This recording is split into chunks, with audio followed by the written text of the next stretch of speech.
La rediff et on peut dire que le live est officiellement débuté. Donc salutations les gens et bienvenue et merci d'être aussi nombreux ce soir ou pas nombreux pour la rediff puisque vous n'êtes pas forcément très nombreux à chaque fois. Sur ce petit live où on va débriefer petit à petit le pourquoi du comment de ce dernier épisode, donc le pourquoi du titre, le pourquoi du thème. Vous m'avez déjà posé des questions dans le live, donc alors comme les habitués le voient, il n'y a pas a priori, il n'y a pas d'a priori du tout, de personnes pour jouer au ping-pong avec moi ce soir, donc je serai votre seul hôte, en espérant que ça ne vous dérangera pas trop de n'entendre que ma voix. Et pour les besoins de la rediff, comme la dernière fois, je poserai les questions que vous m'avez posées avant d'y répondre, parce que sinon les gens ne comprendront pas. Voilà. Alors, j'ai vu que vous me posez déjà des questions par rapport au fait de qu'est-ce que j'ai mangé. Alors ce soir, j'ai mangé de la courge. Voilà. La preuve que je réponds à toutes les questions. Tout. Donc je vous propose de commencer. Hop. Non, je n'ai pas le trône, pas ce soir. Pas besoin du trône ce soir. Et non, je n'ai pas de bière non plus. Je manque de culture ce soir. Ça fait 2 fois coup sur coup que j'ai pas de la culture. Les bonnes habitudes se perdent. Il faudra que je me rattrape pour la prochaine fois.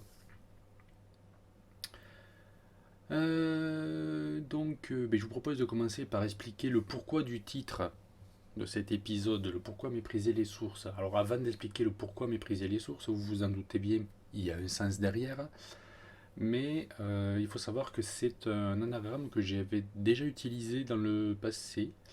Alors ceux qui ne le savaient pas l'auront peut-être compris à travers cette dernière vidéo que je suis secouriste. Donc la sortie du placard de recteur était tout à la fois un petit clin d'œil au Je suis journaliste du copain Vled, pour ceux qui connaissent. Ceux qui ne connaissent pas, je vous invite sur la vidéo à venir cliquer sur recteur quand il dit Je suis secouriste pour découvrir le copain. Mais était aussi une sortie de placard où je disais donc officiellement que je suis secouriste, oui, et je suis même formateur de premier secours, ce qui fait que je connais un petit peu, peut-être mieux, le sujet que je vous ai apporté sur la dernière vidéo que sur les fois d'avant. Et le terme, donc le mépriser les sources, avant d'avoir un sens réel, c'est le bête anagramme Les Premiers Secours qui est révélé à la fin de l'introduction. Et il se trouve que il y a 2 ans maintenant, si je dis pas de bêtises, sur une formation que j'avais faite, alors pas une formation grand public, une formation pour les bénévoles de l'association où j'étais, ou pour animer un petit peu la semaine de formation. Avec les autres formateurs, on avait mis en place des petits jeux comme ça qui, tout en restant dans le thème, en faisant réfléchir un petit peu, sortaient un petit peu du cours pur et dur. Et j'avais mis en place quelques petits anagrammes comme ça, et c'était le premier qui était venu, le premier niveau. Voilà, début de la semaine, on a dit aux gens, cette semaine, on va apprendre à mépriser les sources. Voilà, vous avez un quart d'heure, nous les formateurs en prendre le café, réfléchissez à ça, c'est un anagramme. C'était une façon de temporiser un petit peu et d'aller prendre le café le matin, parce que les formateurs, des fois, on est un petit peu des rofeignants aussi, il faut se l'avouer. Donc voilà l'origine du mépriser les sources. Le thème lui-même de la vidéo maintenant, pourquoi j'ai voulu parler des premiers secours, en fait, c'est un thème que j'ai fait en urgence. Alors, sur le dernier live et la dernière vidéo de la fois d'avant, je vous avais dit que, en moyenne, pour un épisode du Végarou, j'ai, en tout et pour tout, je crois, je vous ai dit une 60aine d'heures de taf par mois pour la chaîne. Et il se trouve qu'en fait, j'avais prévu un tout autre thème, le thème du coup qui sera abordé le mois prochain. Mais j'avais envie d'y mettre des prises de vue que je n'ai pu prendre que cette semaine. Et j'avais donc besoin de temporiser parce que la pleine lune approchait et j'avais besoin de vous sortir un épisode. Donc j'ai commencé à regarder dans mes différents brouillons ceux qui étaient le plus aboutis parce que j'ai plusieurs brouillons en cours des épisodes à venir. Et je me suis aperçu qu'il n'y en avait aucun qui, en une semaine, je pouvais les mener à bout. Donc, dans l'urgence, j'ai traité un thème d'urgence, les premiers secours, que je connaissais donc très bien de par mes autres activités à côté. Et je vous ai pondu cet épisode en moins d'une semaine. Sachant que j'ai tourné des passages jusque 3 heures avant la mise en ligne avant la fin. Puisque donc elle était en ligne, la pleine c'était lundi à 19h. C'était 13h, j'ai tourné les dernières séquences à 13h. Donc un petit peu dans l'urgence quand même, mais j'ai réussi à vous la sortir presque à l'heure, puisque elle était à l'heure. Elle aurait dû être à l'heure si Internet n'avait pas pris son temps pour uploader la vidéo. Je crois qu'elle est arrivée avec une petite heure de retard, mais je suis persuadé que vous ne m'en voudriez pas.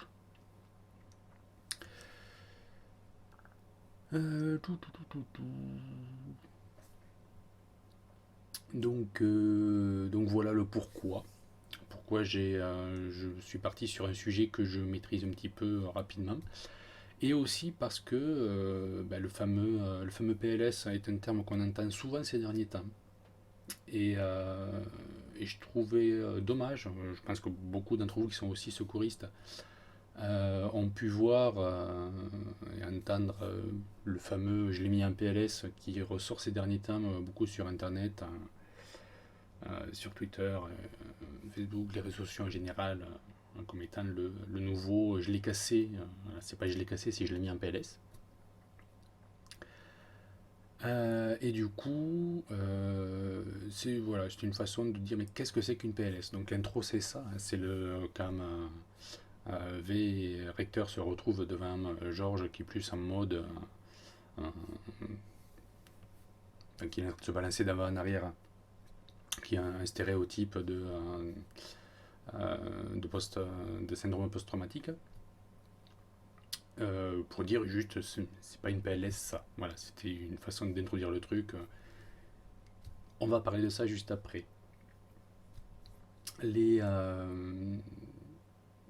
J'ai beaucoup interjecté du coup, puisque en plus les questions que vous m'avez posées au début n'apparaissent plus. Elles apparaissaient il y a quelques instants, mais elles y sont plus. Donc bon, tant pis.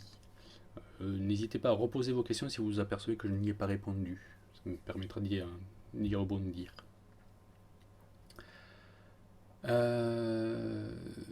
Donc le pourquoi des anagrammes, c'est aussi une remarque qu'on se fait souvent, mais que je pense tous les corps de métier peuvent avoir, ou tous les trucs un petit peu spécialisés, tout ce qui va être les acronymes et autres, soit jeux de mots, soit raccourcis que l'on fait. Il y en a beaucoup dans le secourisme, et c'était une façon aussi de voilà, que ce soit la LVA, la PLS, la RCP ou le DAE, ces quatre-là, vous les décortiquez, vous dire à quoi ça correspond. Au-delà du fait d'être une vidéo aussi d'utilité publique, mais pas que. Je ne voulais pas faire une vidéo qui aurait été que secourisme. Je pourrais peut-être en faire une plus tard qui aura vocation à parler que de ça, mais il y en a d'autres qui l'ont déjà fait. Pas forcément bien, on est d'accord, mais il y en a plein d'autres qui l'ont déjà fait. Je voulais pas juste rajouter quelque chose qui existait déjà, même si ça aurait été un pseudo-correctif à ce que ça aurait pu être. Il n'a pas la volonté de dire, c'est pour ça que je le répète à deux reprises dans la vidéo, ça n'est pas une formation. Cette vidéo n'est absolument pas une formation, c'est un petit rappel, c'est une mise en bouche, c'est une initiation à la limite, mais ce n'est absolument pas une formation. Mais si vous voulez être formé premier secours, il y a plein d'assos proches de chez vous, les pompiers, enfin, plein de trucs, plein de façons de se former. Faites-le.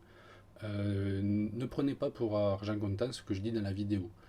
J'ai fait en sorte de le dire quelque chose qui est vrai, parce que en tout cas qui est vrai selon mes connaissances, mais ça ne remplacera jamais le fait d'être face à un moniteur en chair et en os, tout simplement. Donc l'anagramme à la fin a bien pris la tête, mais justement c'était une façon aussi d'introduire une autre chose. Alors pour ceux qui l'ont pas, à la toute fin, mon dernier anagramme c'est annuel Chopinera là. Donc c'est tout simplement le à la prochaine lune. Et dans le petit générique, je termine aussi en vous demandant est-ce que je vous ai parlé de l'AVC. AVC, encore des lettres. Accident vasculaire cérébral. Donc c'était, c'est un petit lien aussi qui se fait comme ça, le petit message caché.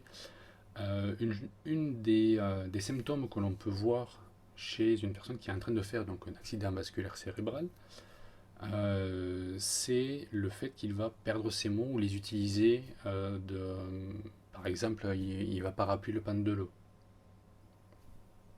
La personne aura l'impression de vous avoir dit quelque chose de totalement cohérent, c'est juste que il y a des fils qui se touchent dans le cerveau et qui font que la personne ne va pas pamplemousse. J'illustre, n'allez pas appeler le 15 en leur disant de toute façon vous n'avez pas mon adresse. C'est un des symptômes possibles. Il y a aussi la déformation d'un côté du visage. La personne qui va pouvoir fonctionner d'un côté, alors que l'autre côté va être souvent faire dire sans bouger. Il va y avoir des douleurs sévères à la tête. Il y a plein d'autres symptômes et puis de toute façon il y a aussi pas mal de vidéos qui circulent là-dessus que je mettrai sans doute en lien dans la description de la rediff.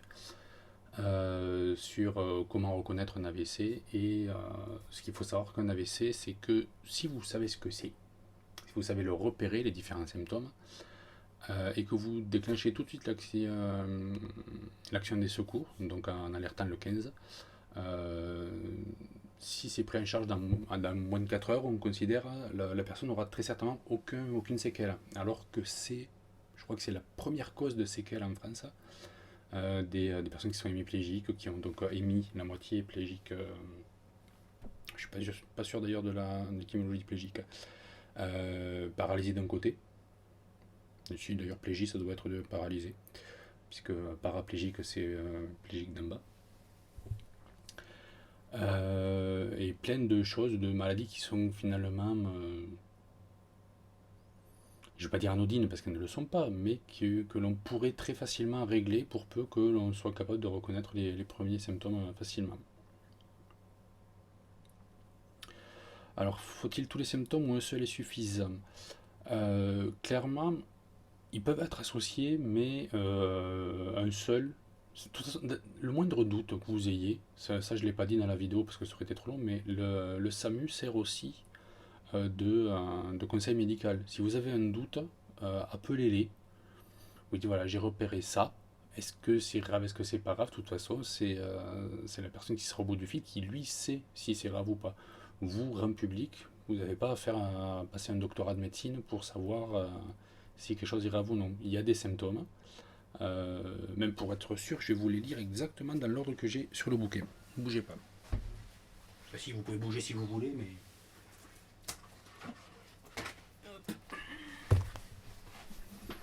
voilà, comme ça, je botte pas en touche en disant que je mettrai en description les malaises. Allez-y, les malaises.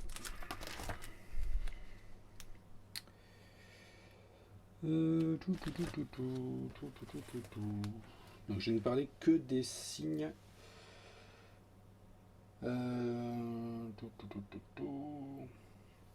Alors dans l'ordre qui est préconisé, l'on parle de faiblesse ou paralysie d'un membre. Donc c'est pas forcément une paralysie totale, ça peut être juste la personne qui tout d'un coup semble ne plus pouvoir utiliser un membre totalement. Déformation de la face, c'est ce que j'ai montré tout à l'heure. Perte unie ou bilatérale de la vision. Donc c'est le fait d'avoir que d'un côté, soit des deux, la vision qui se trouble, un point noir ou qui tout d'un coup vraiment ne voit plus du tout. Difficulté du langage ou de compréhension, donc utilisation de mots pour d'autres ou des par exemple. Mal de tête sévère, soudain et inhabituel. Il y a un truc à péter, ben ça fait mal. Perte de l'équilibre, instabilité à la marche ou chute inexpliquée. Donc la personne qui, sans aucune raison, sans avoir eu trop de culture justement, se met à être vraiment instable, comme si son sens de l'équilibre ne fonctionnait plus. Ça, c'est des signes qui doivent tout de suite, même tout seul, alerter, dire il y a un souci. Mais normalement, c'est des signes qui devraient vous faire dire, même sans savoir que ça peut être un signe d'un problème au cerveau quelque chose qui a pété, parce que ça peut être aussi totalement autre chose. Il y a pas mal de petits trucs totalement anodins qui peuvent provoquer des symptômes comme cela. Un exemple tout bête, une déformation de la face.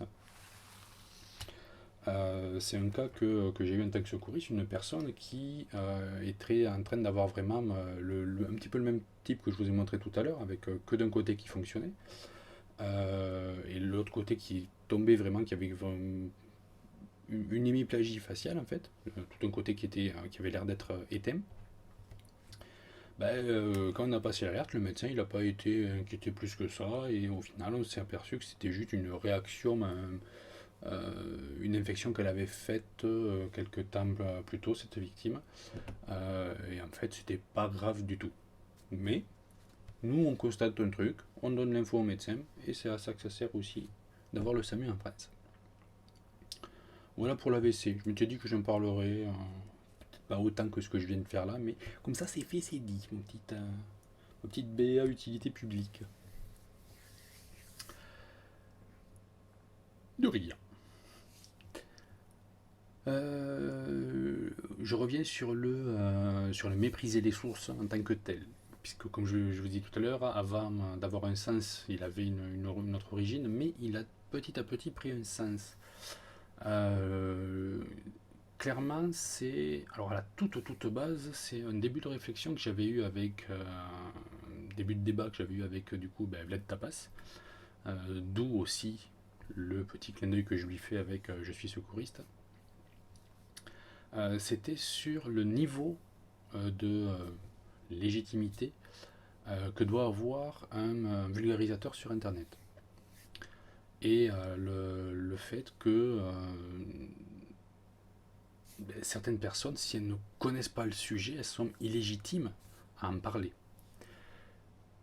Je suis d'accord et à la fois pas d'accord. Moi, je défends l'idée que on peut être, on est tous le vulgarisateur de quelqu'un d'autre.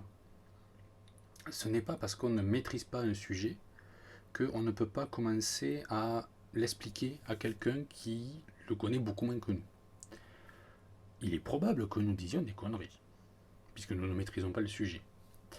Mais se garder d'essayer de faire une sorte de vulgarisation aussi incomplète et imparfaite soit-elle, c'est potentiellement aussi faire que les personnes qui seraient notre public ne vont pas découvrir. Je vais prendre un exemple sans citer un auteur de fiction que j'ai lu quand j'étais ado, qui aurait tendance à être reconnu en ce moment comme étant pas si terrible que ça au niveau de la véracité de ces trucs, mais c'est de la fiction aussi, donc pourquoi pas. Et qui, auprès duquel beaucoup vont être assez critiques, en disant que comme il ne maîtrise pas son sujet, il se permet de faire des trucs en faisant croire que c'est peut-être possible, voilà, c'est de la fiction, mais pas que. Donc du coup, c'est mal. C'est mal, il induit les gens d'erreur.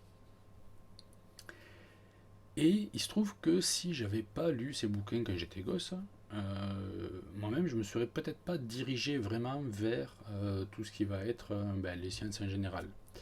De la même façon que le fameux Il était une fois la vie, qui lui pour le coup ne dit pas de conneries, suffisamment peu en tout cas. Beaucoup de personnes reprochent à ce genre de programme de trop humaniser des molécules, des trucs comme ça. Ce qui est vrai quelque part aussi.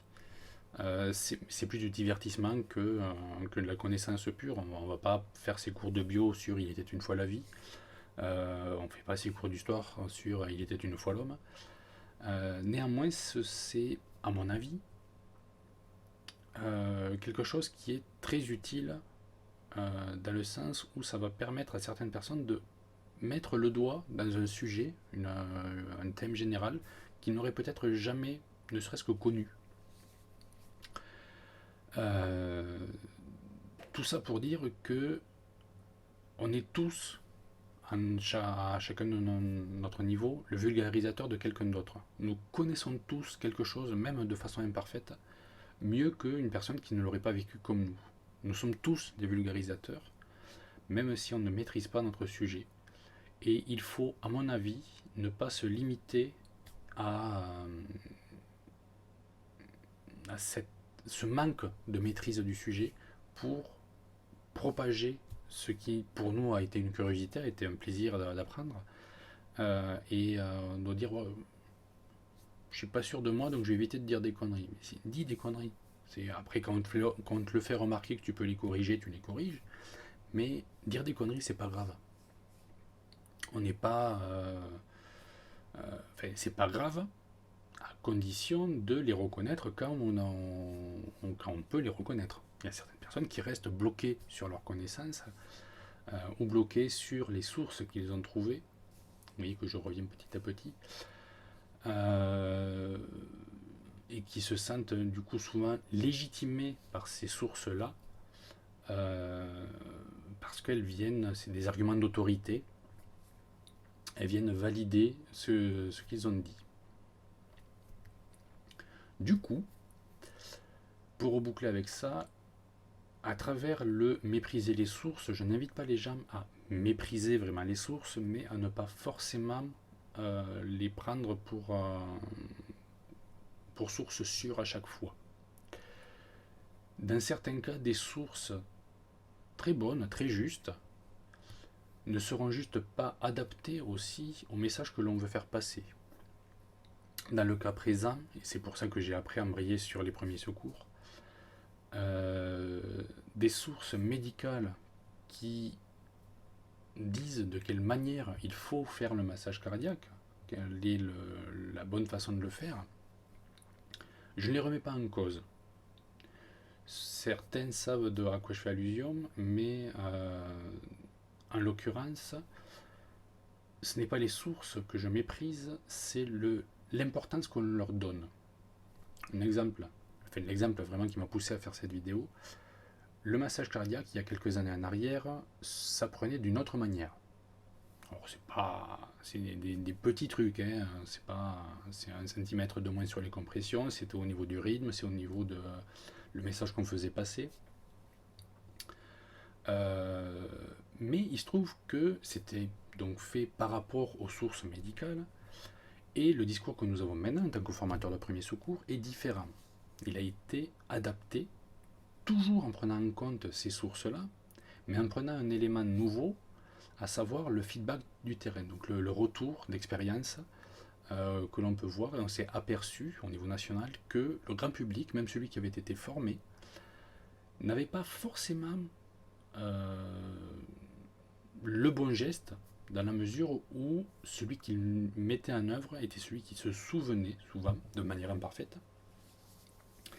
Et il a été décidé, en 2010-2011, d'adapter, malgré le fait que les sources soient toujours les mêmes, les sources médicales et scientifiques soient toujours les mêmes, d'adapter le discours pour le massage cardiaque et de vous dire celui que je vous ai donné dans la vidéo, à savoir les compressions, on les fait de 5 à 6 cm de manière à bien comprimer le cœur, pour qu'il soit bien vide, parce qu'en faisant ce qu'on faisait avant, on avait tendance à ne pas comprimer assez.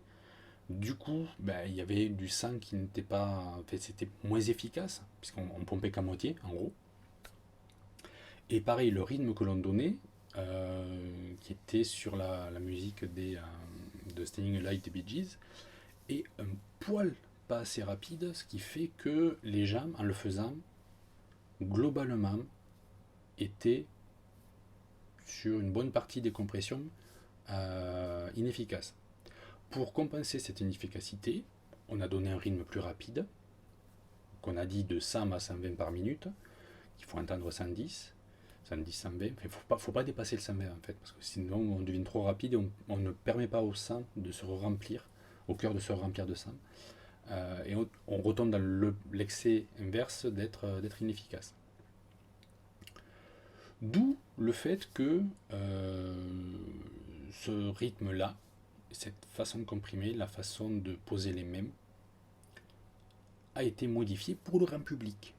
Les sources médicales que je ne méprise pas, mais que je ne veux pas prendre en compte comme étant la référence absolue, ça vient de là. Ça vient du fait que quand on fait des vidéos sur Internet, qu'on s'adresse principalement à un grand public très large, eh bien, on s'adapte à ce public et à ce qu'on sait qu'il va retenir aussi. Donc voilà pour le mépriser les sources. Il y a plein de gens qui ont très bien entendu les sous-entendus, je n'en dirai pas plus parce que ce n'était pas l'intérêt. Et je termine en précisant que la vidéo que je critique là, en soi, reste bonne. Et les infos qui sont dedans ne sont pas à jour, mais faire le massage comme elles sont dites là-bas, ça marche. C'est imparfait, mais ça marche. Voilà, c'est juste ce que je veux dire. Je vais en profiter pour lire les questions que vous m'avez posées dans le chat, parce que j'ai beaucoup parlé sur ça. Donc faire une petite pause pour répondre plus rapidement sur autre chose.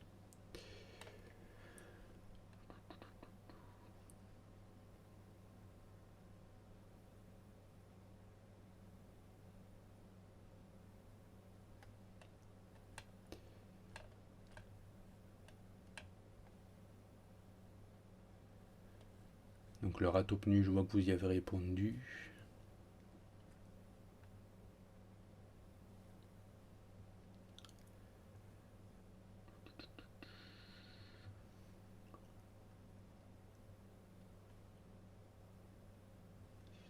Donc, par rapport à Il était une fois la vie, c'est vrai que le fait d'humaniser les personnages permet de plus s'identifier. Comme le public, c'était surtout un public enfant. C'était une très bonne idée de le faire comme ça. Mais encore une fois, voilà, les personnes qui ont fait Il était une fois la vie s'adaptaient à un public. Et je pense que nous, sur Internet, il faut qu'on soit capable de s'adapter au moins au public que nous ciblons. Est-ce que nous ciblons un public qui n'a pas forcément les connaissances, qui est là juste pour les découvrir, ou un public d'experts, comme on peut voir par exemple la chaîne à Chambier qui, bien qu'elle s'adresse à un grand public, va utiliser des notions qui sont des fois un peu plus expertes. Et c'est tout le travail justement du vulgarisateur qui maîtrise son sujet, d'être capable de se mettre à portée de ceux qui n'y pipent rien. Donc voilà. N'hésitez pas à reposer les questions, parce que là le tout début s'est effacé, donc je sais que je n'ai pas répondu à tout. Donc en attendant, je vais prendre les petits mémos que je m'étais mis, en balançant les petites infos comme ça, par rapport à un commentaire qui m'a été mis sous la vidéo, par rapport au massage cardiaque. La personne faisait remarquer que, je ne l'ai pas dit dans la vidéo, qu'il faut être sur un plan dur. Alors oui, si possible, préférentiellement, il faudra faire le massage sur une surface qui est rigide.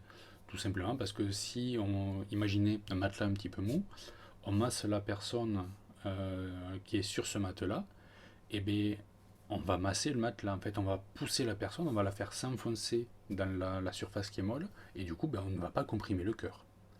Donc tout l'intérêt, oui, d'être sur une surface qui va être plane. Dur, enfin plan aussi. Dans la même lignée, quelqu'un qui me faisait remarquer sur le fait de dénuder la poitrine de la personne qui va faire le massage cardiaque. Euh, Sachant que quand le défibrillateur sera là, il faudra forcément être sur la peau nue. Les électrodes, il faut forcément qu'elles soient sur la peau nue. Même si la personne a une certaine pilosité, il faudra raser. Donc dans la boîte avec le défibrillateur, il y a de quoi normalement supprimer les poils. Il faudra raser la zone où on posera l'électrode, tout simplement pour éviter que quand on va mettre entre l'électrode et la peau, s'il y a des poils qui viennent se mettre, le courant électrique risque de faire des petits arcs électriques qui vont brûler la peau de la personne. Rien de dramatique, c'est juste une petite brûlure à la com. Mais tant qu'à faire, si on peut l'éviter, c'est toujours mieux. Donc si on arrive sur une personne qui est en train de faire un arrêt cardiaque et qui ne respire pas, on va, si possible, dénuder la poitrine pour être vraiment au contact le plus près et du coup faire des compressions efficaces. Mais si c'est un t-shirt un petit peu serré ou enfin, des tissus qui sont trop proches du corps, on peut quand même faire le massage à travers, c'est pas gênant. De toute façon, quand il y aura le défibrillateur, il y aura des ciseaux spéciaux. Enfin, je sais pas spéciaux, ils sont juste adaptés qui pourront très facilement couper tous les tissus qu'il y a. Donc là, mais là, on est sur autre chose. Donc oui, dénuder les poitrines si possible. Tant pis pour la pudeur. Là, la pudeur à ce stade-là, on n'est plus en train de se poser la question sur ça. On est en train d'essayer de sauver la personne. Petite question par rapport à la recette que je vais faire en rapport avec les premiers secours. Elle arrive, elle est pseudo-écrite. Je la tourne ce week-end, vous l'aurez la semaine prochaine sans doute. C'est pas si compliqué que ça. C'est mon fébrile esprit est encore une fois parti très loin. Et elle a un but bien particulier, donc vous en faites pas pour la recette. Même si au début, quand je l'ai posté, j'étais pas tout à fait sûr. Quand j'y réfléchis un petit peu après, assez rapidement j'ai eu mon idée de recette.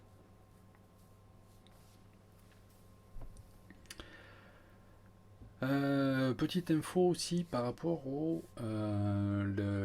les autres numéros d'urgence, quand j'ai parlé de l'alerte. J'ai parlé donc du 15 et du 18. Il existe aussi le 17, donc les gendarmes ou la police. Mais il y a d'autres numéros qui existent. Et en l'occurrence, dans les commentaires, il y en a une personne qui me l'a fait remarquer. Vous regarderez de nouveau ce passage-là, quand je dis le message qu'on fait passer comme alerte. Je dis d'abord on se présente, on donne notre numéro d'appel pour montrer patte blanche. Je mets en illustration un numéro. Vous le regarderez, je vous le dis là, mais vous le revérifierez. Je vous appelle du 06 17 54 115, qui n'est pas un vrai numéro, n'essayez pas de l'appeler. Enfin, peut-être que ça tombera sur quelqu'un. Mais c'est surtout donc le 06 parce que c'était un portable, le 17, donc les gendarmes, la police, le 114 et le 115. Le 114, en fait, c'est un service qui fonctionne par SMS pour les personnes qui ne peuvent les sourds et malentendants, qui jusqu'à il y a peu de temps encore ne pouvaient pas passer d'alerte au service de secours puisque ne parlant pas, ils ne pouvaient pas parler et les appels de visioconf sur certains téléphones n'étaient pas encore tout à fait là. Il existe donc depuis, je crois, 2 ans et demi, 3 ans maintenant, ce service, donc le 114, qui est comme le 112, un numéro d'urgence qui va communiquer par SMS avec la personne. Donc, voilà, c'est plus information comme ça globale. Il existe aussi un moyen d'appeler les secours pour les personnes sourdes et malentendantes. Et celui qui est derrière le 115, qui est le SAMU social, donc sur lequel, je crois, Laurent, de point de vue social, a fait. Est-ce qu'il a fait un épisode que dessus? Je suis pas sûr. Si c'est pas le cas, il n'en fera très certainement dans pas longtemps. Et si c'est le cas, ça sera pour ceux qui regardent la rediff dans la description, mais je mettrai sans doute un lien par là. Il faudra cliquer sur l'œil de la tête de mort ou la tête de la madame. On demande dans le chat, le 911, c'est que les États-Unis. Il est possible que le numéro soit utilisé ailleurs qu'aux États-Unis parce qu'ils ont copié. Mais il est probable aussi que oui, en tout cas en France, le 911 ne marche pas, ça c'est sûr et certain. Donc In Vivo Veritas qui dit: j'ai eu une formation hygiène sécurité hier, et il parlait aussi de vérifier les possibles saignements à vérifier avant de commencer le massage, comment faire? Alors dans le cas du... très simplement, si la personne saigne, ça peut être c'est les circonstances de l'accident qui vont te faire penser, si tu arrives sur une personne qui est inconsciente et qui ne respire pas, est-ce qu'il y a des bris de quelque chose à côté, est-ce qu'il y a un couteau, une tronçonneuse, quelque chose qui aurait pu provoquer un saignement, qui te permet de suspecter que la personne a peut-être fait son malaise à la suite d'un saignement. Et il n'y a pas forcément du sang autour. Là, je vais te dire, nous, comment on fait en tant que secouriste. Déjà, on arrive, on a les gants, puisque si on doit être en contact avec du sang, il faut se protéger. On vient juste palper le long de la personne, voir par rapport à dessous, juste on passe un petit peu, on regarde les gants, s'ils ont du sang ou pas, tout simplement. C'est une façon de regarder comme on peut si la personne a aussi une plaie qui pourrait être à traiter en urgence si elle était hémorragique par exemple.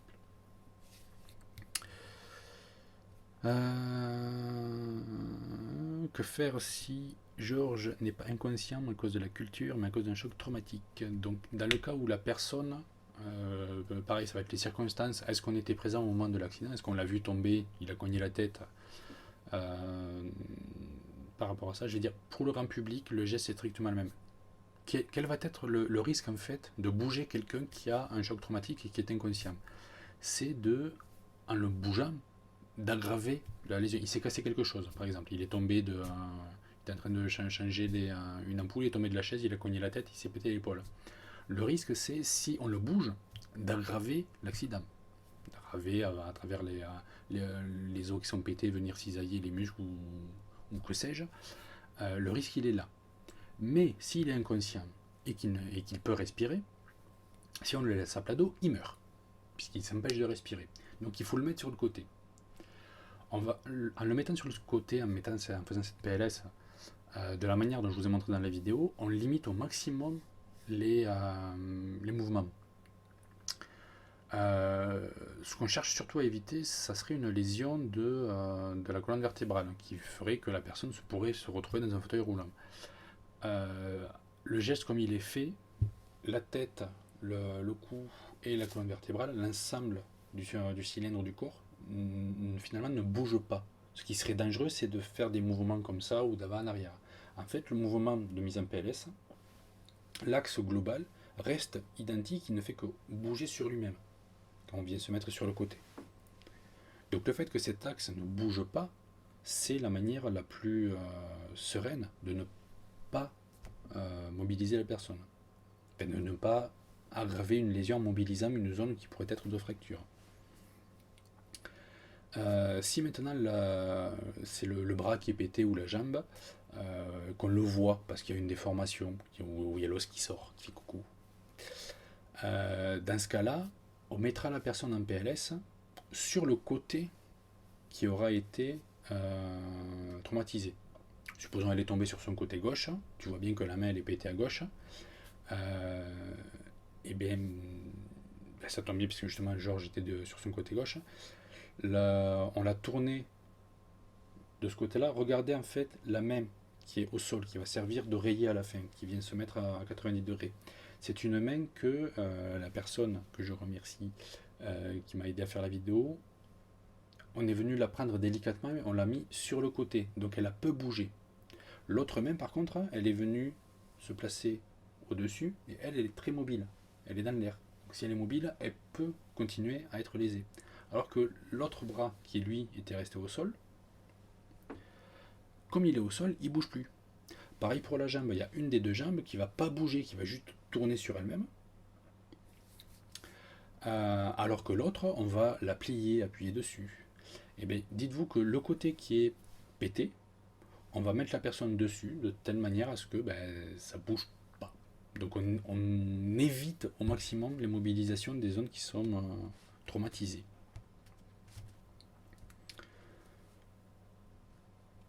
Donc voilà l'explication. Je suis parti un petit peu loin parce que du coup je reprends mes habitudes de formateur.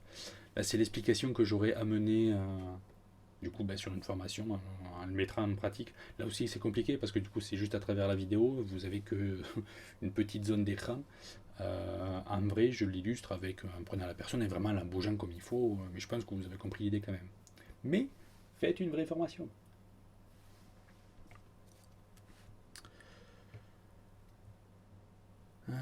Tout, tout, tout, tout, tout. Donc pour le rythme de massage lors d'une formation de SST il y a 7 ans, on m'a conseillé de rajouter et de 1 à 9. Ah oui. Donc l'idée, en fait, c'est de compter 1 et 2 et 3 et 4 et 5 et 6 et 7 et 8 et 9, 11, 12, 13, 14, 15. Voilà, cette façon de faire. Oui, c'est toujours d'actualité. L'idée, en fait, c'est à travers le et, c'est se donner un petit laps de temps pour relâcher la compression, pour laisser le cœur se remplir. Et le temps de compression doit être égal au temps où on va relâcher. Puisqu'en fait, un cœur, quand il bat, à son état normal, il se remplit, il se contracte, il se remplit, il se contracte, mais tout ça, ça se fait de manière équivalente. Il prend autant de temps pour se contracter que pour se remplir. Nous, à travers le massage cardiaque, on cherche à faire la même chose. On cherche à remplacer le battement du cœur normal. Et si on ne mettait pas le et 1 et 2, voilà, celui-là, on aurait tendance, puisque ce sont des syllabes courtes, à vouloir aller trop vite. Et du coup, à faire un massage trop rapide, et qui du coup serait inefficace, puisqu'on aurait tendance à ne pas laisser suffisamment de temps au cœur pour se remplir. À travers du coup ce 1 et 2 et 3 et 4, on se donne du temps, et c'est surtout utile pour ceux qui savent très bien que, parce qu'ils ont été formés, arrivés à 30, ils vont faire les 2 insufflations. Dans la vidéo, j'en ai pas parlé, puisque, bien que j'ai fait une aparté là-dessus, dans l'optique où on ne sait pas faire le bouche à bouche, ce n'est pas grave de ne pas le faire. Par contre, ce qu'il faut continuer, c'est masser. Du coup, petite explication, le bouche à bouche est quelque chose d'important, parce qu'il va permettre d'apporter de l'oxygène au corps. On va souffler dans la personne et on va lui donner de l'air. Par contre, pendant qu'on est en train de faire ça, ces 2 insufflations, on n'est plus en train de masser le cœur, donc le cœur est en train de s'arrêter. Le temps où on fait les insufflations, le cœur ne bat plus, puisqu'on ne comprime plus. Et c'est ce temps-là qui est peut-être gênant pour la victime par rapport à sa récupération.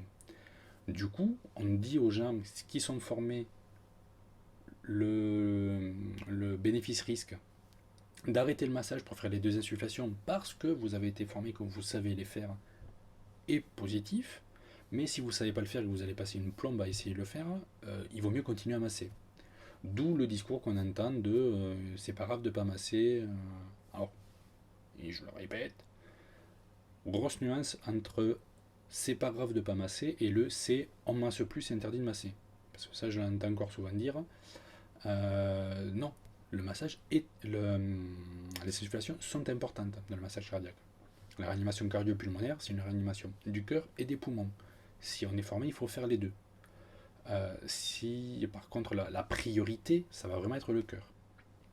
Surtout que le massage tel qu'on le fait permet quand même un léger passage d'air qui est, pas dire insuffisant, mais qui n'est pas optimal, mais qui c'est toujours mieux que rien.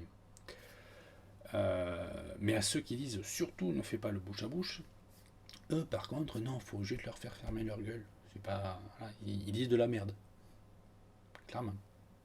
Là je suis un petit peu plus un peu plus mais oui, c'est clair que on ne peut pas se permettre de dire à quelqu'un ne fais pas un geste parce que tu as l'impression qu'il n'est pas bon. Voilà, là c'est clairement une méconnaissance aussi du sujet. C'est pour ça qu'il vaut mieux être deux. Oui et non. L'avantage d'être à deux quand on fait le massage cardiaque, c'est que le temps en fait où on va relâcher, arrêter ces compressions, le temps que le deuxième fasse le bouche à bouche, Ben, c'est un temps en fait où on fait une petite pause nous, ce qui nous permet, en attendant l'arrivée des secours, avec le matos et surtout la condition physique qui va bien avec pour tenir le massage,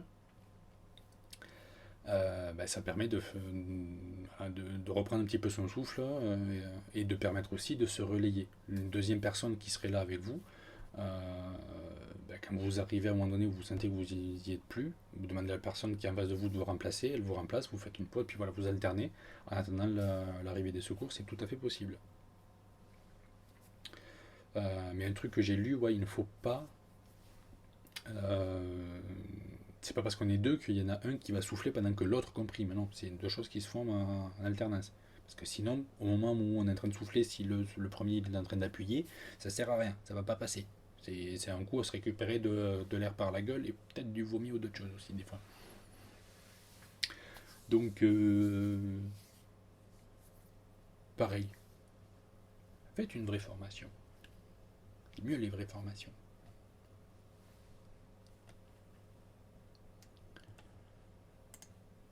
Tac. Au revoir à ceux qui doivent nous quitter. N'hésitez pas à voir la rediff. Bonjour à ceux qui arrivent en cours. Donc voilà, voilou. Ça j'ai parlé, ça j'ai parlé. Les côtes. Les fameuses côtes pétées. On en entend souvent dire.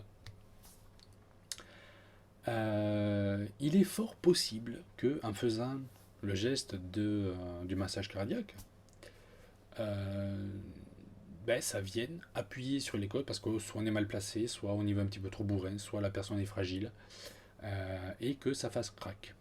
Ce n'est pas anodin. Puisqu'une côte peut perforer un poumon, il peut y avoir des lésions internes, il y a plein de trucs, plein d'aggravations possibles. Mais, il y a un mais. Une côte pétée, prise en charge, on considère que c'est le temps pour s'en remettre. On ne peut pas plâtrer, parce que sur le thorax, on ne peut pas faire un plâtrage correct. C'est les straps, les pseudo-grosses coches de sport qu'on met, qui viennent essayer d'empêcher la mobilisation, c'est pas immobiliser, pour permettre à la côte de se reformer. C'est 6 mois, c'est à peu près en moyenne pour s'en remettre. Alors c'est 6 mois qui sont pas super joyeux, où on a du mal à respirer, enfin la moindre respiration nous fait souffrir, on dort très mal pendant les 2 premiers mois. Voilà, c'est pas super la joie, mais au bout de 6 mois, une côte pétée, on s'en remet. La mort, je vous cache pas que j'ai pas les chiffres en tête, mais c'est un poil plus long que 6 mois. Donc toujours pareil, on raisonne en bénéfice-risque. Une côte pétée ou la mort, tant pis si ça pète une côte. Après, il est vrai que dans la littérature, il est question à un moment donné d'une personne qui, de la mort, en serait revenue au bout de 3 jours. Mais bon, à cette époque-là, les sources, justement, sans aller jusqu'à les mépriser, pouvons-nous vraiment leur donner un grand crédit? C'était quand même il y a plus de 2000 ans. Hein. Et puis statistiquement, l'expérience n'a pas été renouvelée. Enfin, on n'a pas réussi. Lui, apparemment, il l'a fait sur Lazare, mais voilà, c'est difficile à considérer que c'est possible pour tout le monde. Statistiquement, le nombre de personnes qui font des arrêts cardiaques et qui ne reviennent pas est beaucoup plus important. Donc, dans ce cas-là, dans le doute, préférons éventuellement péter des côtes pour sauver la personne. Et oui, c'était Raptor Jésus, je crois qu'il avait mis 3 jours pour en revenir, un truc du style. Combien de temps dure une vraie formation? Alors, ça va dépendre depuis 2 ans de l'organisme de formation qui le fait. Jusqu'à il y a quelques années en arrière, une formation, c'était en gros, il fallait compter une dizaine d'heures. Là, les pompiers, par chez moi, le font sont restés sur 10 heures. L'éducation nationale, qui a aussi l'agrément de formation, le fait en 9 heures. La Croix-Rouge, je ne sais pas en combien de temps ils le font. Je pense que c'est comme la protection civile, doit être en 7. Donc je ne suis pas sûr qu'ils soient en 7 aussi. Donc ça va dépendre vraiment de l'organisme de formation.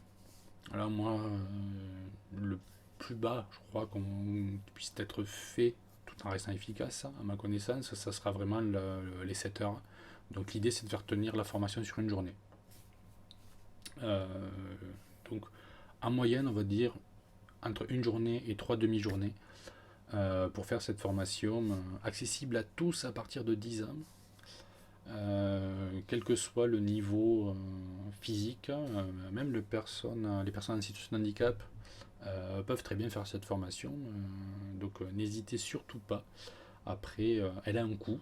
Donc ça pareil, ça va dépendre. Je crois que la moyenne c'est 65-70 euros.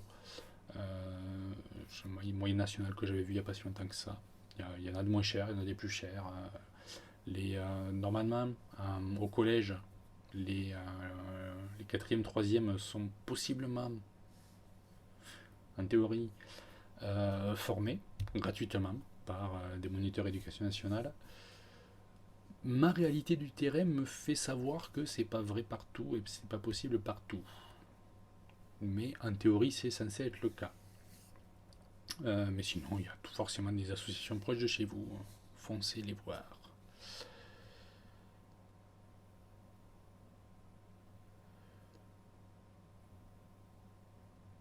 Le fait que, autant jadis, le fait de considérer les gens qui étaient dans un coma comme morts et dire qu'ils pouvaient revenir, oui, surtout que les notions de médecine à cette époque-là étaient un petit peu légères. Donc on a souvent entendu parler aussi du test du miroir. Le fait de faire de la buée sur un miroir. Donc chez les cowboys qui faisaient ça. Qui a permis de faire que il y a des personnes qui se sont retrouvées enterrées vivantes, qui se sont réveillées dans le cercueil. C'est pour ça qu'à une époque aussi, on mettait en place une sonnette, il y avait une cloche. Voilà. Si tu te réveilles que tu es dans une boîte, tu avais la possibilité d'avoir une petite tirette pour dire aux gens venez, finalement, j'étais pas mort. Mais je sais plus où et quand c'était ça.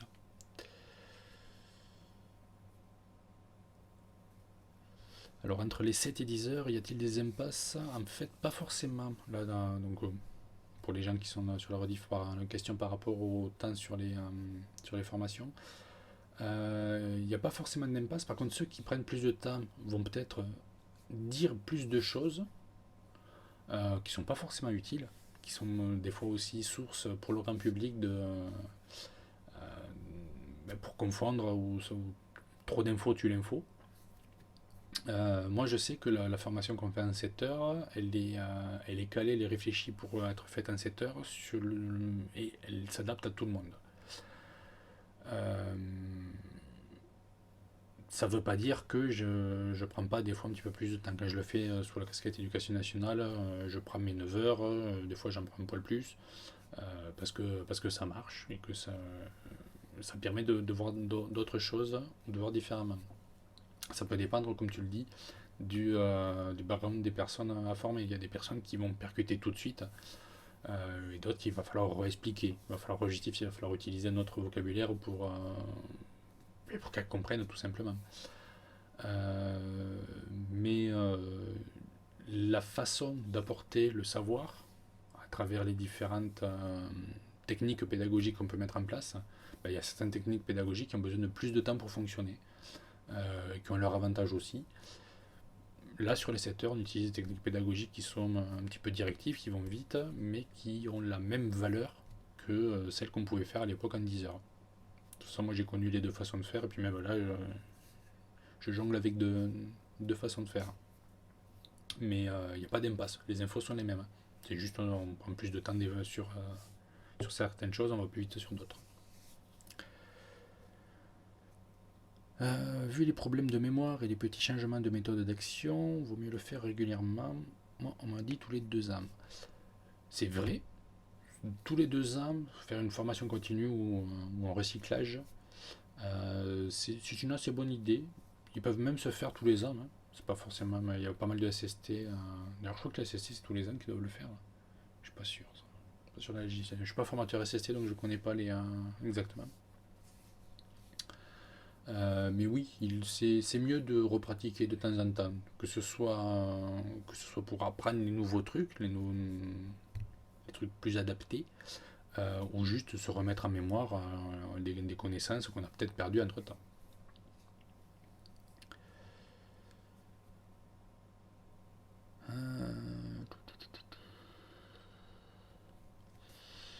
Alors, Guy Librairie qui parle sur les gestes sur le nourrisson, mais les gestes sur le nourrisson, même sur les 7 heures, on les fait, hein.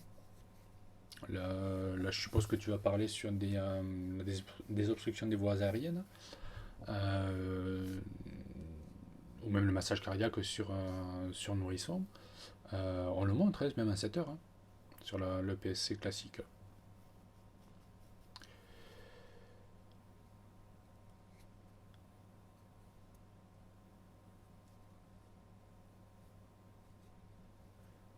Donc pareil, ouais. Normalement, ceux qui sont formés SST, vous devez l'avoir marqué quand c'est comme sur les bagnoles, sur le contrôle technique, hein, vous devez avoir une prochaine révision à faire, dame. Et tu dois le savoir, toi, Geek Librairie. Tu regarderas sur ta carte hein, le tampon où c'est qu'il faut le mettre la prochaine fois.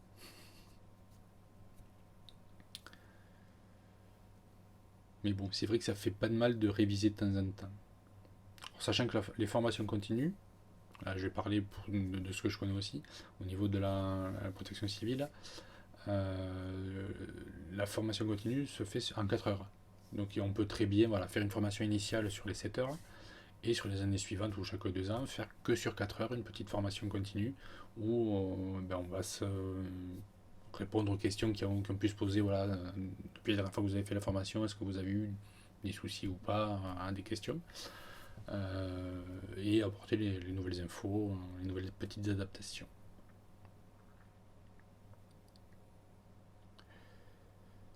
Il faut changer de carte alors, hein, geek.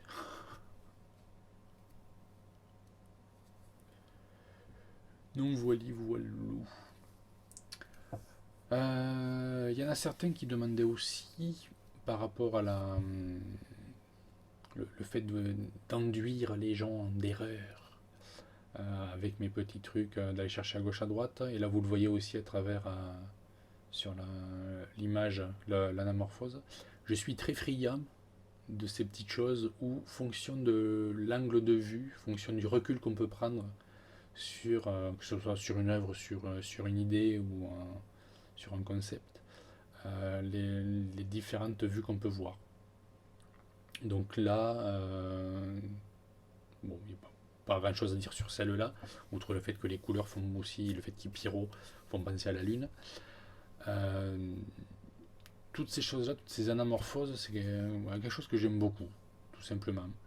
Euh, et il y en a dans la même idée de faire gaffe à notre perception. Il y en a certains d'entre vous qui l'ont très certainement vu. Elle traîne un petit peu là en ce moment sur Facebook. Une image d'une spirale qui a un bras bleu et un bras vert, donc qui sont en train de se rentrer l'un dans l'autre, et qui en fait apparaissent très clairement, de façon très flash, un bras qui est bleu, un bras qui est vert, et qui sont entrecoupés sur un fond orange-rose. Et on s'aperçoit qu'en fait, quand on regarde la couleur de très près, que le bleu et le vert sont strictement la même couleur. Sauf que dans un bras, il est associé à l'orange et il nous apparaît vert. Je crois que c'est l'orange qui est associé, l'orange qui nous fait voir vert, et l'autre il est associé à du rose et ça nous le fait voir bleu. Mais c'est une idée comme ça qui dicte un petit peu mes façons de faire les Végarous, de faire gaffe à la perception qu'on a qui va être différente en fonction de ce dans quoi on a autour ou de l'angle de vue qu'on va y apporter. Et ça, c'est quelque chose que vous pourrez retrouver dans tous mes épisodes, plus ou moins, ces réflexions de voyons les choses sous un autre angle. Et c'est clairement le, le thème même de la pleine lune, hein, de voir à la lumière de la lune les choses sous un autre angle. Exactement, oui, comme l'échiquier qui a les deux cases de la même couleur. C'est exactement le même illusion d'optique où voilà, les choses nous apparaissent sous un certain angle et il faut faire gaffe à ça. Il faut avoir conscience que tout ce qu'on peut avoir, pas que des jolies images et des illusions d'optique, hein, mais aussi des concepts, des personnes, des paroles, des intentions, peuvent nous apparaître d'une certaine manière, on va les interpréter d'une certaine manière. Il faut qu'on soit capable de garder à l'esprit en permanence que notre interprétation, elle est sujette justement à l'angle de vue qu'on a et à ce qu'il y a autour. Des choses qui vont nous paraître du coup acceptables ou inacceptables, des fois, c'est juste notre perception du moment par rapport à ses autours. Et le savoir, à mon avis, permet de se protéger, de se garder souvent des jugements à l'emporte-pièce. Donc, une des petites idées que je cherche à faire passer aussi à travers le Végaro, à travers toutes ces illustrations, gardez-vous des jugements à l'emporte-pièce, prenez bien conscience que on n'a pas tous les éléments pour voir les choses. Voili voilou. Sur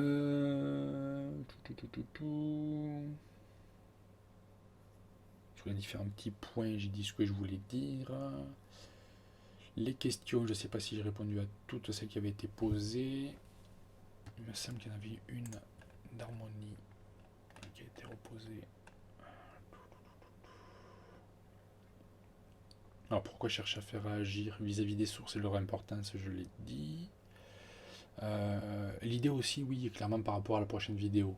La vidéo que j'avais prévue, là je vous le dis un petit peu, petit teasing, ça sera sur l'eau. L'eau EAU, le truc en bois, mais pas que. Et donc ça me faisait marrer aussi de jouer avec ça.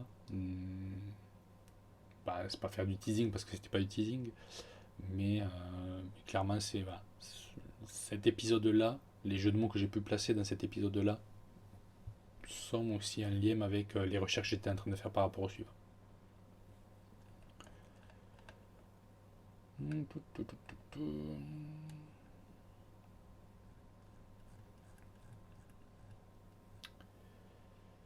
Alors, quelle est la principale différence entre PSCM et PSEM? Alors déjà, le temps de formation. Alors, PSCM, pour ceux qui ne connaîtraient pas, prévention et secours civique de niveau 1, donc la formation grand public. PSE1, premier secours en équipe de niveau 1. Il existe aussi le PSE2 de niveau 2. Ils ont été modifiés dans leur approche au niveau des thèmes. En gros, PSE, donc c'est en équipe, donc équipe et matériel. Donc le PSC, on va vous apprendre à réagir avec vos petites mimines et la tête tout seul, voilà, pour gérer jusqu'à l'intervention des secours. PSE, ça va être justement les secouristes qui vont arriver, les secours que vous aurez appelés qui vont venir. Ils auront cette formation donc en équipe, donc ils sauront faire plus de choses et ils auront des connaissances sur du matériel, que ce soit d'immobilisation, la bouteille d'oxygène, le matériel justement pour faire les insufflations, qu'on appelle le bavu. Ou plein d'autres choses. Donc la principale différence c'est ça, c'est avec le PSE1, c'est tu sais faire des choses en équipe avec du matos.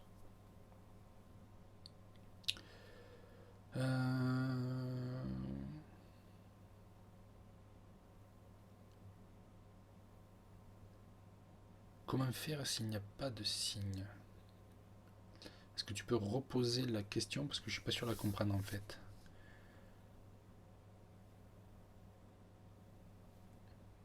Par exemple, quelqu'un qui vit sa vie et d'un seul coup s'assoit et tomberait de mort.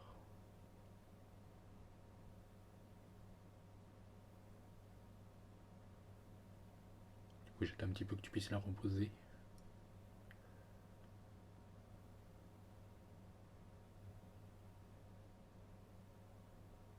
Ah, d'accord. Par rapport au moment des AVC. Quelqu'un qui... Je vais redéfinir d'abord un truc, par rapport au arrêt de mort.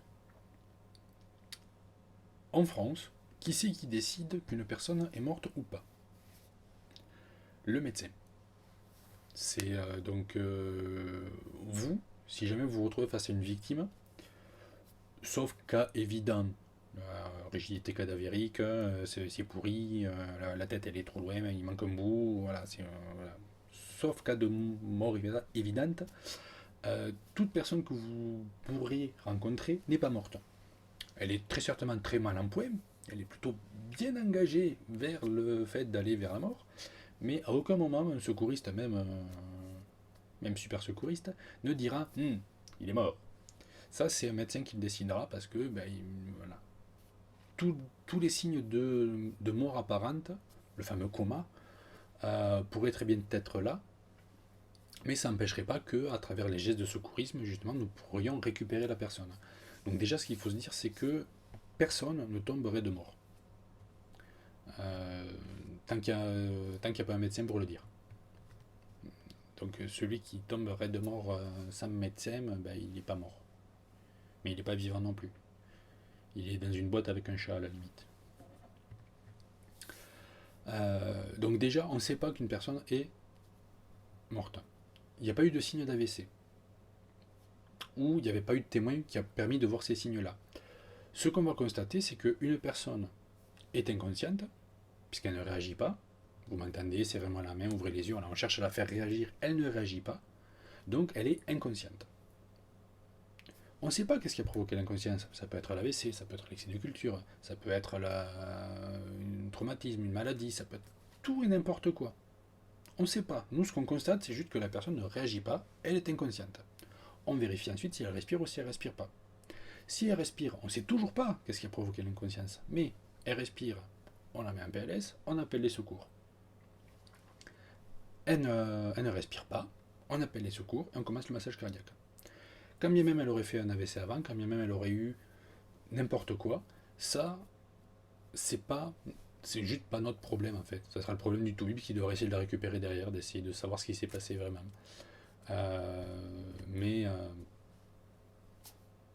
nous, pour essayer de sauver la personne, et c'est ça qui est super gratifiant quand on est secouriste, si la personne s'en sort, c'est grâce à vous. C'est parce que vous avez fait des gestes, même imparfaits, même en oubliant certains. Et voilà, vous avez fait quelque chose, vous avez sauvé la personne. Par contre, si la personne ne s'en sort pas, c'est à cause de l'accident de sa maladie. C'est pas notre faute. Jamais. C'est pour ça que c'est cool, ce goriste.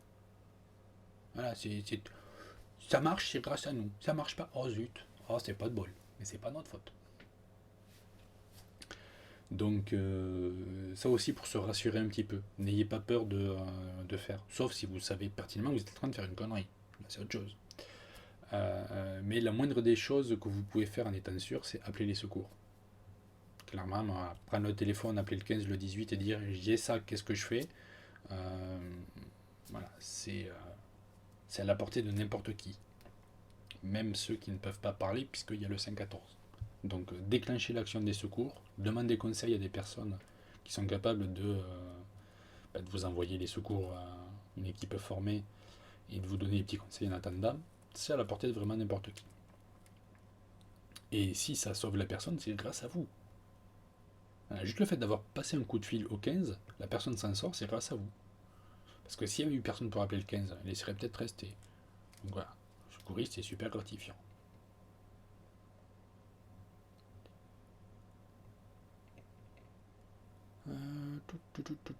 C'est pour ça qu'on voit des pompiers essayer de sauver des gens durant plus d'une heure. Oui, parce que tant que... Alors, le cas que je cite souvent, justement... Allez, je vais vous le raconter. En fait, on dit déjà que chaque minute passée sans le cœur qui bat, ce qui va surtout se passer, c'est quand le cœur bat, il envoie donc à travers le sang les nutriments, le sucre, l'oxygène partout dans le corps. Et principalement dans le cerveau. Lui, si il n'a pas son apport en sucre, en oxygène, en nutriments, enfin tout le bordel qui est censé lui apporter le sang, chaque minute perdue, on considère que c'est 10% de chances de survie qui disparaissent, tout simplement parce que il va y avoir des zones qui vont commencer à se nécroser. Il y a des tuyaux qui vont se boucher. Il commence très rapidement à avoir une déliquescence qui va faire que ça marche plus très rapidement. Donc si on dit que chaque minute perdue, c'est 10% de chance de survie en moins, ou en tout cas des possibles séquelles, ça veut techniquement dire qu'au bout de 10 minutes, c'est foutu. Si on fait que des chiffres. La personne, elle a été en arrêt cardiaque pendant 10 minutes, c'est foutu. C'est ce que disent les chiffres. Mais il y a plein de personnes qui se sont retrouvées dans des situations, alors souvent c'est la situation d'avalanche. On sait que la personne a été ensevelie, qu'elle a été inconsciente parce qu'elle avait plus d'air pendant très longtemps, et on va quand même tenter les choses. Je crois que celui que je raconte, c'est une personne qui justement s'était fait prendre, un jeune, je crois qu'il devait avoir 22-23 ans, dans une avalanche. On sait qu'il est resté 2h30 en tout, sans souhait. Et au bout de ces 2h30, le massage cardiaque a été débuté. Enfin, il a été sorti, il a été débuté. Ils ont massé pendant bien longtemps. Ils ont surtout envoyé plein de petits trucs, de l'adrénaline, tous les trucs qu'on peut avoir dans Dr House. Et il s'en est sorti, parce qu'il a été récupéré. Alors qu'il est resté 2h30 sans pouvoir sans secours.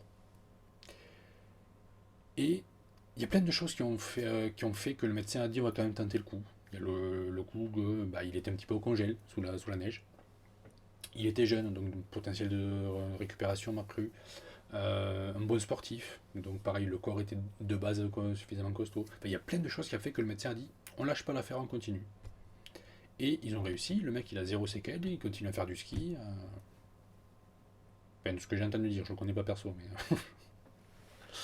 Mais voilà, il y a plein de choses qui font que les pompiers vont rester des heures et des heures peut-être à tenter le coup, jusqu'à ce que ce soit un médecin qui dise là, vu ce qu'on a sur le global, ça vaut plus le coup, on va lâcher l'affaire. Mais il le fait en connaissant plein de facteurs que nous ne connaissons pas, nous ne connaîtrons jamais, qu'on n'a pas besoin de savoir, nous. Aussi bien, il va arriver à faire lâcher l'affaire tout de suite. C'est lui le Tobib, c'est lui qui décide.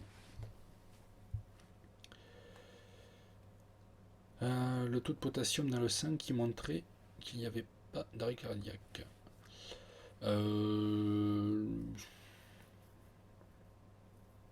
C'est probable. Je sais plus exactement comment il fonctionne le potassium dans le sang qui permet de quantifier les trucs, mais oui, si, il y a un truc du style. Mais plutôt que de dire une connerie, je vais rien dire. Mais il est possible d'évaluer les choses à partir de prise de sang aussi. Des protéines aussi qui sont présentes en trop grand nombre dans le sang peuvent être je sais plus laquelle, peuvent être révélateurs justement qu'il y a eu des infractus quelque part dans le corps.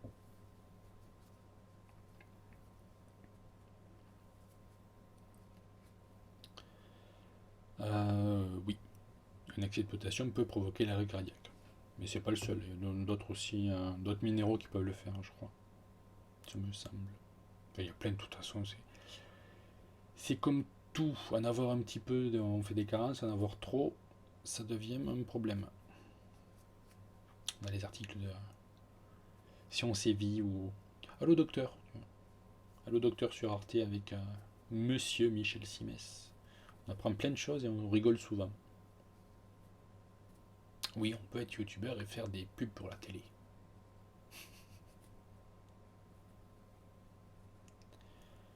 Oh, est-ce qu'on peut avoir trop d'endorphines?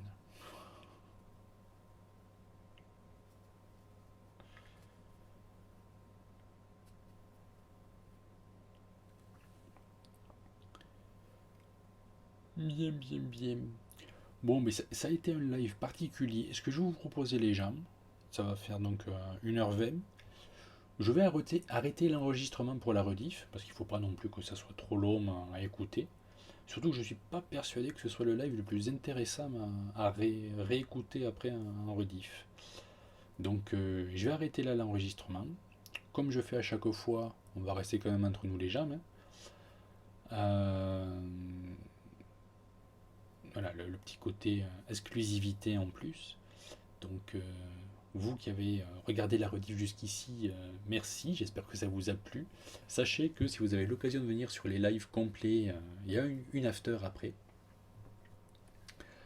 Et sinon, ben, je vais basiquement, mais très brutalement couper l'enregistrement avec mon fameux mot de la fin, Tuberosum.